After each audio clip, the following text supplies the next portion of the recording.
Oi, pessoal. Boa tarde. Bom dia. Boa noite. Eu não sei que hora você também vai estar assistindo esse vídeo aí no seu canal. Mas me deu vontade de poder falar algo que eu tô sentindo. Talvez possa ser que muitas pessoas venham se identificar.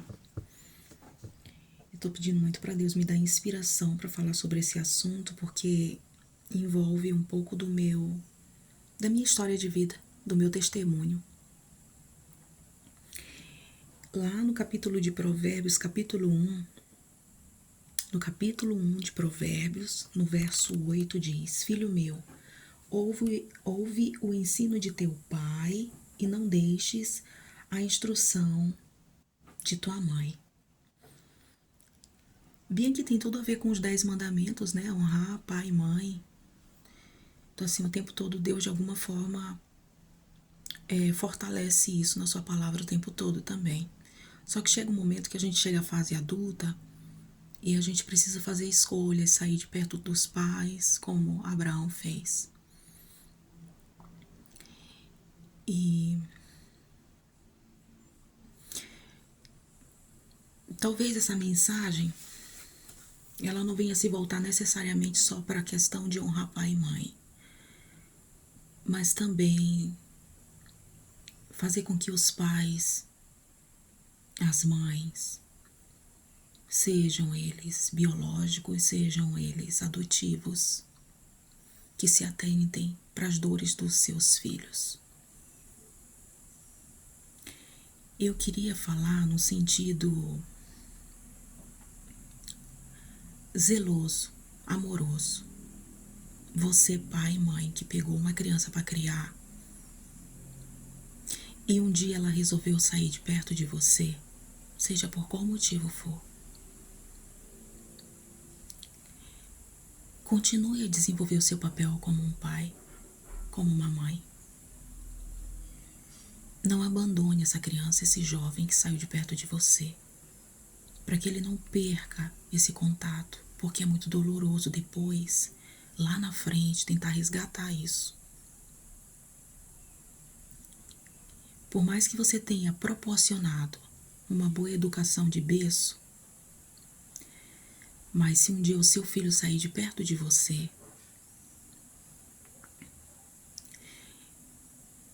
não significa dizer que ele tenha que se desligar totalmente. Isso vai depender muito do que você cultiva na vida desse filho. Então, assim, eu vivi um pouco dessa história. Aos 8 anos de idade, a minha mãe biológica, ela me concedeu para viver com uma outra família. Eram conterrâneos, da mesma terra, do mesmo município, do interior do Maranhão, Guimarães, Maranhão, mais precisamente o interior de Genipaúba. Isso é um pouco da minha história. E eu não sei se de repente algum brasileiro vai se identificar com isso, ou pais e mães que vivenciaram isso. De uma forma despercebida, talvez, não se deram conta para esse detalhe. Mas eu quero que a minha história sirva de inspiração, de alerta, para muitas outras famílias que vivenciam tal realidade. Então eu perdi o contato com a minha família biológica quando eu tinha 8 anos. E uma criança, quando ela está nessa fase já bem entendida, que ela perde o contato com a sua origem, ela sofre muito para se adaptar, e foi o que eu vivi. E a minha família adotiva, ao assumir a responsabilidade sobre mim naquela época, sofreu muito também para tentar me adequar ao mundo deles. Não foi fácil no começo, mas com muito sacrifício, com muita dedicação, minha mãe de criação, ela conseguiu me adequar aos seus costumes, hábitos, né? Então, assim, eu recebi uma educação muito severa da parte dela. Eu digo assim, no sentido bem moda antiga. Aquela criação, os mais velhos que estão me ouvindo com certeza vão se identificar com o que eu estou dizendo. Então, era aquela criação assim: olha, Marília, Você tem que comer tudo que se bota na mesa. Você não pode fazer desfeita. O que é desfeita lá no Nordeste? É fazer rejeição, rejeitar qualquer tipo de cardápio que a pessoa viesse nos oferecer, nos servir.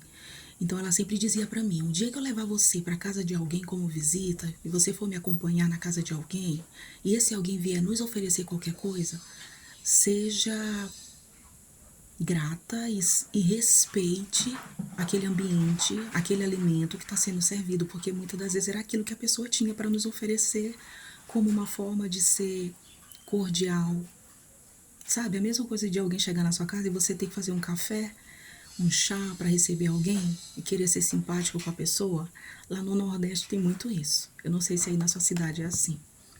E a minha mãe de criação, Tunica, apelidada como Tunica, mas na verdade o nome dela era Antônia Viana, me ensinava isso, né? Isso é um valor muito grande que eu carrego comigo até hoje.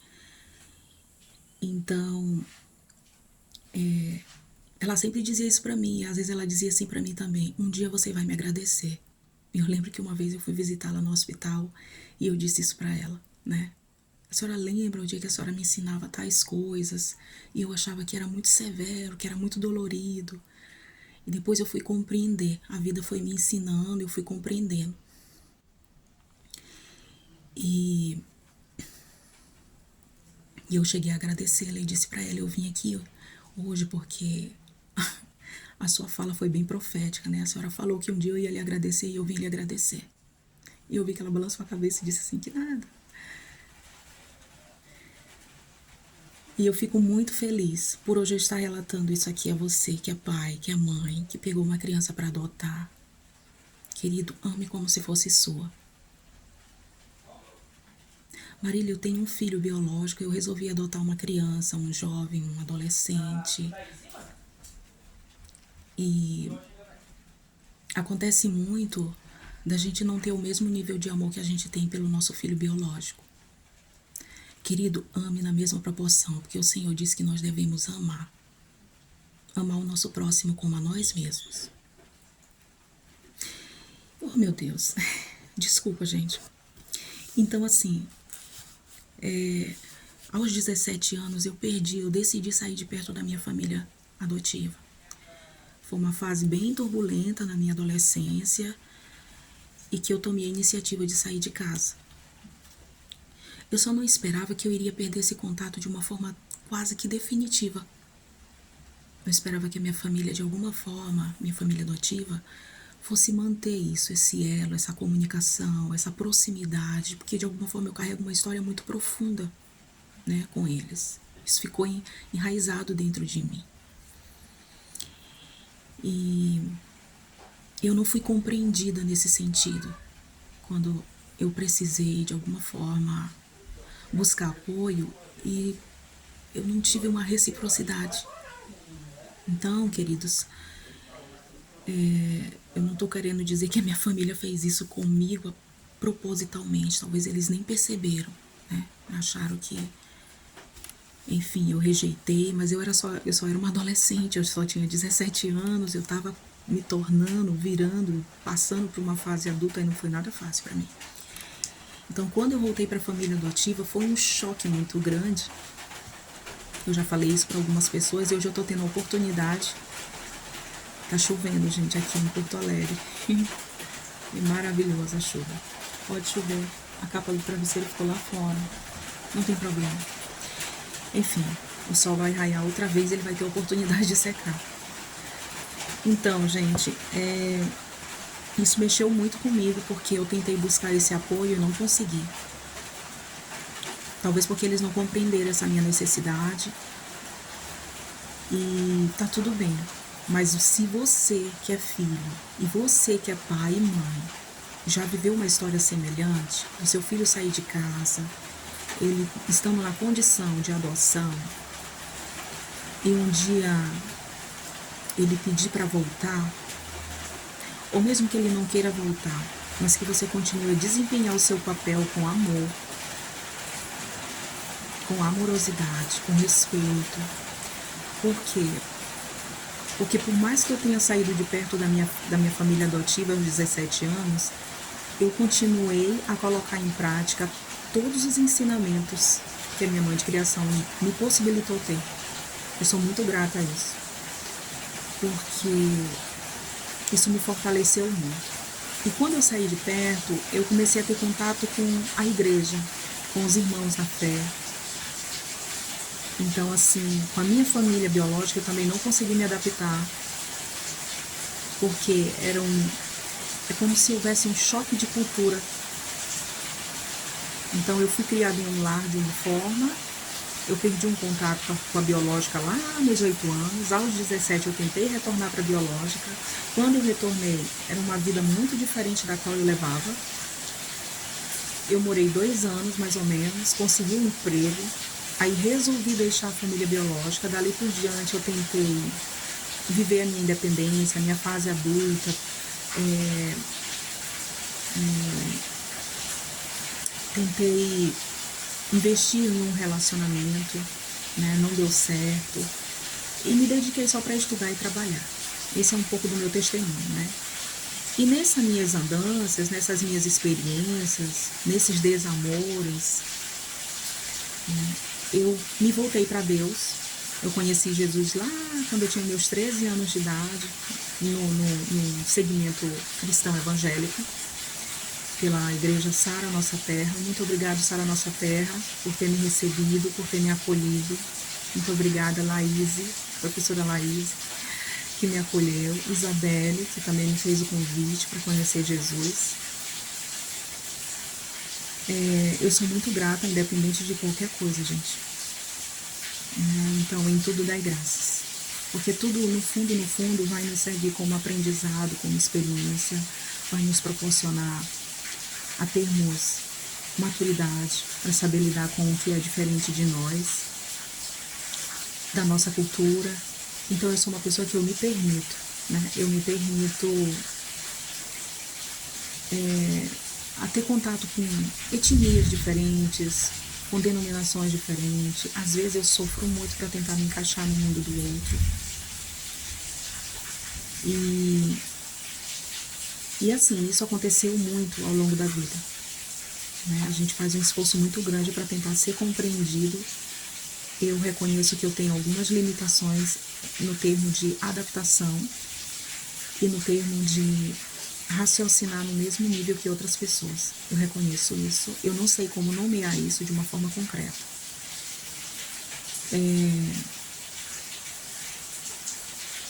Eu não queria... De repente eu perco o raciocínio aqui, porque eu começo falando de uma coisa e de repente eu entro em outra, enfim. Mas o que eu quero dizer é, o que eu esperava da minha família adotiva? Marília, você quer ir para a casa da sua mãe, da sua família biológica? Você pode ir. Mas assim, nós estaremos sempre com você. Era isso que eu precisava ouvir da minha família adotiva e eu não tive isso. E foram bem poucos momentos que eu ainda tive contato com eles. E tenho muito respeito por todos, pela minha madrinha, que era a pessoa que cuidava de mim, como se fosse a minha mãe, minha tia Naíris, que é assistente social de formação, e minha madrinha, que é formada em contabilidade, né? Então, assim, eu sempre estudei em escola pública, eu já fui ter um acesso ao ensino particular, privado, já na fase adulta, com fruto do meu trabalho. Então, meus pais biológicos nunca tiveram condições de me proporcionar isso. Então, eu sou fruto de um ensino público e de uma educação de berço muito rica. Então, assim, a minha família adotiva, ela tem uma história muito significativa na minha vida nesse sentido. E foram pessoas que me ensinaram que, se caso eu quisesse conseguir alguma coisa na vida, eu tinha que correr atrás, eu tinha que estudar, eu tinha que me esforçar. Então, eu fiquei muito feliz, porque são pessoas também que vieram de baixo, são pessoas também que se dedicaram, né? São pessoas que gostam de se envolver com política, que gostam de de estudar, são pessoas que gostam de se qualificar. E a minha família biológica, ela não tinha muito esse perfil. Então, bem aí, quando eu digo que eu tive um atrito muito grande com o meu retorno, eu me refiro a essa questão cultural, né, de conhecimento, né? Eu tive que lidar com toda uma diferença. Então, eu estranhei muito quando eu vi meus irmãos fora da escola, abandonando o ensino médio, né? Primeiro porque meu pai mesmo não estudou. Minha mãe também só fez até o 4º ano do primário, né? Teve que deixar a escola muito cedo para ter que cuidar dos filhos, para cuidar dela mesma, enfim. É uma longa história, gente, mas eu enfrentei tudo isso e eu fui a primeira da minha família biológica a chegar a uma faculdade e levei 8 anos para terminar o curso de jornalismo pela Estácio, de São Luís do Maranhão. Também terminei o curso de gestão em serviço de saúde pela Universidade Vale do Acaraú, também lá em São Luís do Maranhão. Recentemente eu terminei também, depois de um longo tempo, uma especialização em vigilância em saúde pela Faculdade Laboro, em São Luís do Maranhão também. Inclusive eu estou aguardando o Laboro, o meu diploma. Eu estou aqui em janeiro, acho que hoje são 28 de janeiro de 2024, essa especialização era para eu ter terminado lá em 2011, infelizmente não foi possível. E aí, finalmente, eu concluí agora. Eu quero saber se tem algum acadêmico aqui que nunca entregou TCC. Eu entendo, queridos. Foi essa realidade que eu também vivi. A dificuldade em entregar os TCCs. Mestres, doutores, tem muitos acadêmicos que não sabem fazer. E o curioso de tudo é que nem todos os mestres, de alguma forma, têm uma paciência tão aprofundada e dedicada para transmitir como fazer um trabalho de conclusão de curso. Então, assim, mesmo diante das minhas limitações, eu gostaria de poder fazer esse desabafo, porque vai me fazer bem. E eu creio que talvez eu fazer bem, e muita gente pode ser que venha se identificar com essa minha história. E dizer para você, querido, que você é especial para Deus, que o Senhor se importa com você, tá? Que você não é um rejeitado. Deus diz na palavra dele que os nossos familiares, nossos pais. Eu sou péssima em decorar versículo, igreja. Você que de repente está me ouvindo, eu tenho muita dificuldade em decorar versículos. Mas Deus fala sobre isso, né? Que ainda que os seus pais, sua mãe, seu pai venham lhe abandonar, o Senhor não nos abandona. E eu acho que eu vivi isso. Tá bom? Então, a mensagem é para quem viveu uma história semelhante, como também para quem de fato desenvolveu um papel de pai e de mãe e que não conseguiu desenvolver um relacionamento aprofundado com esse filho que essa pessoa ou essa família resolveu adotar. Tá bom? Nós temos que lembrar, antes de tudo, quando a gente pega uma criança, um jovem para adotar, o conselho tutelar, com certeza que estiver me ouvindo, os advogados, assistentes sociais que estiverem me ouvindo, os pedagogos que vivenciam muitas histórias dos jovens nas escolas. Inclusive, eu tenho muito interesse em escrever um livro sobre isso. Se Deus assim me permitir, eu quero trazer a comunicação para dentro da pedagogia, para dentro do setor educacional e tentar ouvir os relatos de muitos alunos, de muitos adolescentes sobre isso. Se assim Deus me permitir, eu farei, com muito sacrifício também. Tá bom? Eu já perdi o raciocínio aqui de novo, desculpa. Enfim. O que eu queria dizer é, você na condição de pai e de mãe, que pegou uma criança, uma jovem para cuidar, ame como se fosse seu verdadeiramente. Não trate essa criança, esse jovem, como se fosse um ser humano para lhe servir apenas, para lhe atender a alguma necessidade. Você tem que lembrar que, antes de tudo, ele é um ser humano, que ele depende de cuidado, de carinho, de atenção, de acolhimento. Tá bom? E que você venha amar independente de qualquer coisa.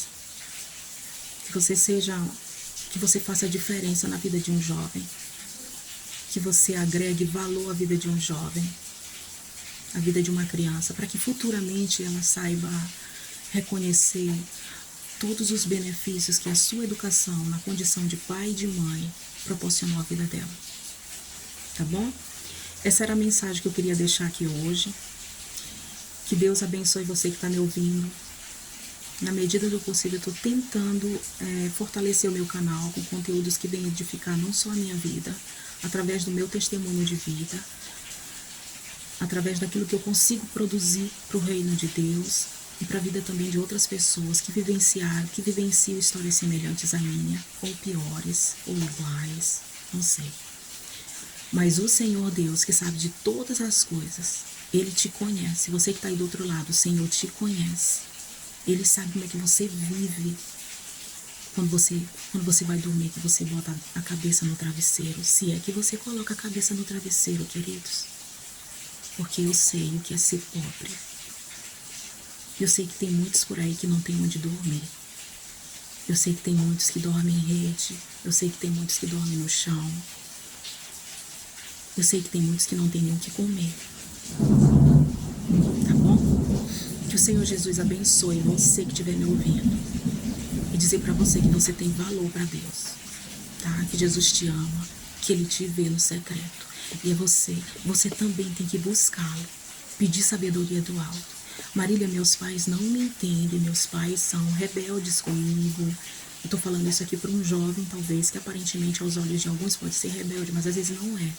É porque não está sendo compreendido. Queridos pais, se você percebe que o seu filho tem um nível de organização, respeite isso, preste atenção, valorize isso. Lembre-se, ele é seu filho ou ela é sua filha. Se importe com a dor do seu filho. Abra a bolsa do seu filho, verifique o que ele carrega. Folheie o caderno do seu filho. Conheça os amigos do seu filho. Saiba como ele está andando, saiba se ele está bem de saúde, se ele está cheiroso. Incentive seu filho a ser um adulto que tem uma autoestima elevada. Tá? E você, professor, percebendo isso, por favor, trabalhe essa questão da autoestima com seu aluno. Para que não se torne um adulto depressivo. Tá bom? Então, que Deus abençoe vocês. Que o Senhor Jesus conceda a graça, abre a mente de vocês. Igreja, preste atenção nesses detalhes. Se importe com as dores da juventude. Às vezes eles estão só tentando se expressar e a gente não se atenta para isso. Preste atenção nisso, gente. O Brasil precisa reconhecer isso. Nós estamos educando jovens para um mundo cheio de dores. É essa a conclusão que eu estou chegando. É uma geração que está se tornando depressiva. Tem muitas coisas que eu gostaria de falar que passam pela minha cabeça, mas eu não consigo expressá-la.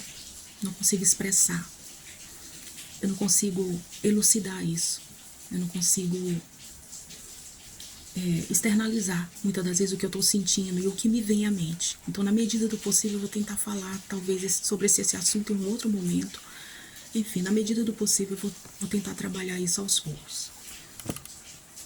Mas que nós possamos fazer a diferença na vida de muitos outros jovens do nosso Brasil, das nossas escolas públicas, as autoridades, o pessoal do Conselho Tutelar, que se atentem para isso, que elaborem bons projetos. E não é só na vida de um adolescente, de uma criança. Eu sei que a fase da adolescência é uma fase bem mais complexa. Mas você, pai e mãe, você precisa ter um diálogo muito aberto com seu filho. Principalmente quando ele chega na fase dos 12 anos para lá, ou menos, né? Eu me sinto no direito de falar isso porque nós sabemos que no meio da comunicação social, nós conseguimos produzir conteúdos cruéis e conteúdos bons. E eu não sei o que seu filho tem consumido para edificar a vida deles. Então, eu fico muito envergonhada quando eu vejo o pessoal da comunicação produzindo coisas indecentes. E isso tudo, de alguma forma, afeta a vida das pessoas. E, assim, eu tenho que falar isso com propriedade porque eu sou do meio da comunicação. Tá bom? Então, reconheçam isso, gente. Me deu vontade de falar agora, então eu aproveitei o momento, que não é toda hora que eu tô inspirada, não. Tá bom? Então aproveita. E que nós possamos trabalhar mais essa questão da educação através da comunicação, mas de um modo para fortalecer a mente dos nossos jovens. E aí, como eu ia falando, não só os adolescentes passam por isso, os acadêmicos também. E você, pai e mãe, que de repente não entende a lida de um acadêmico, tente andar com ele na faculdade, conhecer os professores dele, compreender quantas madrugadas ele passa lendo livros e livros, xerox e xerox, para tentar conquistar um diploma. Compreender em que momento ele precisa ser alimentado, como ele está se alimentando, porque às vezes ele passa tanto tempo lendo e trabalhando que ele não tem condições de administrar a própria alimentação, que é um item fundamental. Tá bom? E você que não entende também, não explore os acadêmicos, eles já gastam muito dinheiro tirando xerox de livros. Às vezes eles abrem mão das próprias vaidades, do bom sapato, do bom perfume, da boa roupa, para comprar livros, para tirar xerox. Tá bom? Não são todos. Tem uns que já tem um apoio muito legal dos pais, das suas famílias, mas nem todos passam por esse... Nem todos possuem esse apoio. Tá bom? Então você que é de repente um empresário, que conhece acadêmicos, que sabe que tem acadêmicos que não tem nem um computador, não tem recursos suficientes para estudar, mas é uma pessoa que está lutando, é prazeroso poder ajudar alguém que a gente vê que tá correndo atrás dos seus sonhos. Prestem atenção nesses detalhes e valorize isso. Você está ajudando alguém a ser alguém na vida, tá? Que Deus abençoe. Eu desejo sucesso a você que está me ouvindo. E que o Senhor Jesus te conceda graça.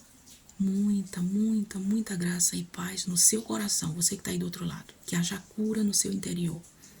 Tá bom? O Senhor Jesus sabe as vezes que você chora, sabe as vezes que você chega em casa, que tá sozinho, quando você tá no banho. Tem gente que chora muito embaixo do chuveiro. Eu já fiz isso. Todo mundo já fez, como nas novelas, como nos filmes. Isso acontece com todo mundo, é uma verdade, tá? Deus abençoe, sucesso, um abraço. Até a próxima.